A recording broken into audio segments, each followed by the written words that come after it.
जिनका इंतजार था और इंतजार की घड़ियां आप लोग के नजर के सामने, चेहरा के सामने, आप लोग के बीच बड़े भैया जेल स्टार रोशन रोहिणी उपस्थित हो गए हैं।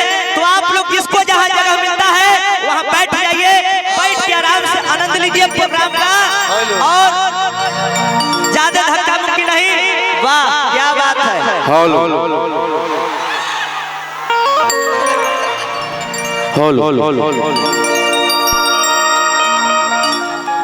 आगे रखिएगा भैया। हेलो उठा था पूरा भैया। लव उठा था पूरा। हेलो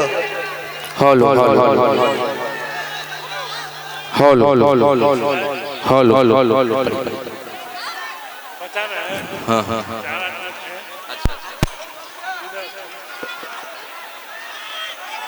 कैसे हैं आप सब? बहुत अच्छे हैं, इंतजार में थे कि कब आइएगा। सभी को दिल से धन्यवाद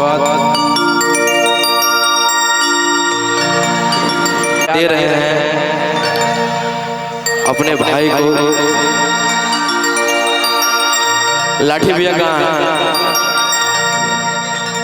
और गौतम जी के पास थोड़ा थोड़ा अगल बगल हो जाइए। मेरे लाठी भैया, इनके माध्यम से हम आप लोग के बीच आए हैं। इनका नाती का जन्मदिन है, अनिकेत बाबू का। बाबू को जन्मदिन की ढेर सारी शुभकामना। बड़े होकर खूब तरक्की करे। इधर संतोष भैया, मेरे प्रिंस भैया कहाँ है? सारे लोग मिले यहाँ पे आइएगा। राजा रोशन, आयुष मेरा छोटा भाई, जय हो। हरिओम हरिओम।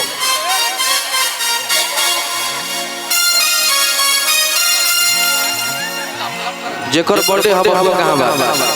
अनिकेत जी जहाँ कहीं भी हैं, अनिकेत बबुआ, मेरी आवाज आपके कानों तक पहुँच रहा है तो मंच के पास पहुँचे जल्दी। वाह ना ना अभी कहाँ, अभी जेल स्टार पे हो। तनी हाला हो के चाहे जोरदार ताली हो के चाहिए हो। जेल स्टार मगही के हमारे रोशन रोही भैया के लिए हो। मारा दम मिजाज में तारा करके थारा। वाह वाह। धैले रहो, एक हाथ में हथियार, एक हाथ में चाकू हो। अजतना सरवा सुपर हो, सब बसौरी के जादू हो। थोड़ा थोड़ा साइड हो जाइए, सभी लोग साइड हो जाइए। भैया भैया तनी जगह दी, जगहिया देव तबे नु होई। यह बबुआ के आज जन्मदिन है। मुस्कान जी, इस बच्चे को आप लोग आशीर्वाद दीजिए। एक बार हल्ला करके आशीर्वाद दीजिए आप लोग। इसी के माध्यम से हम आप लोग के बीच आए हैं। रोशन भैया, अच्छा बबुआ के मम्मियों के आशीर्वाद। इधर मौसी भी है, इनको भी आशीर्वाद दीजिए आप लोग। रोशन सर, हाँ एक मिनट इधर है आपके साइड। एक बात बोलना चाहता हूँ कि बॉक्स में जो भी बैठे हुए हैं तार खींचते रहे, अच्छा बात नहीं है। ये आपका घर का कार्यक्रम है, अपना कार्यक्रम है, तार खींचते रहे हैं, बढ़िया बात नहीं है। उधर से खींच रहे, इधर से खींच रहे, बॉक्स में से उतर जाइए, है ना? चलिए वाह। देखिएगा अपने में से कीजिएगा तो बढ़िया लगेगा जी। घर के प्रोग्राम ना है।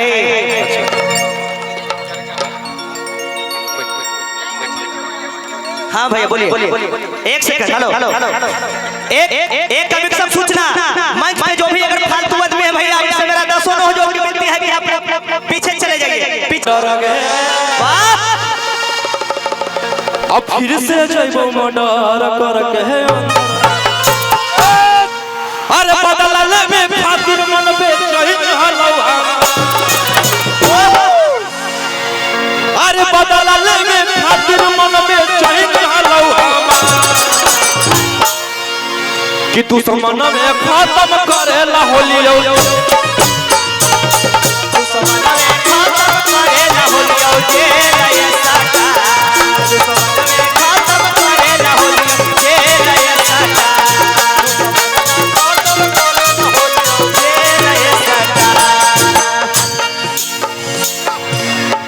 यही में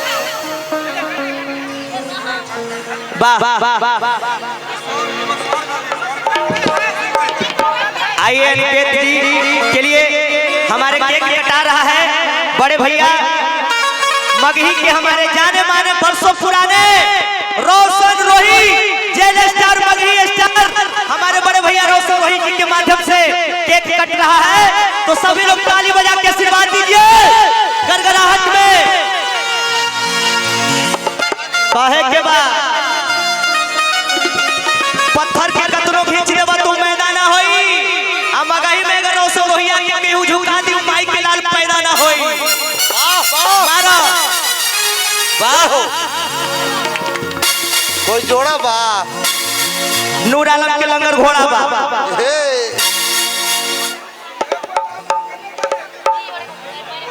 ए सभी लोग से अनुरोध है कि आप लोग पीछे हट जाइए ना जी। ए मौसी ये बड़का बाबू तनी हट जा बड़का भैया हो तनी पीछे हट ना भैया बड़का भैया हम मंच को खाली कीजिएगा तब वही रोशन रोही जी गाएंगे आना तो नहीं गाएंगे पहले मंच को खाली कीजिए सभी लोग।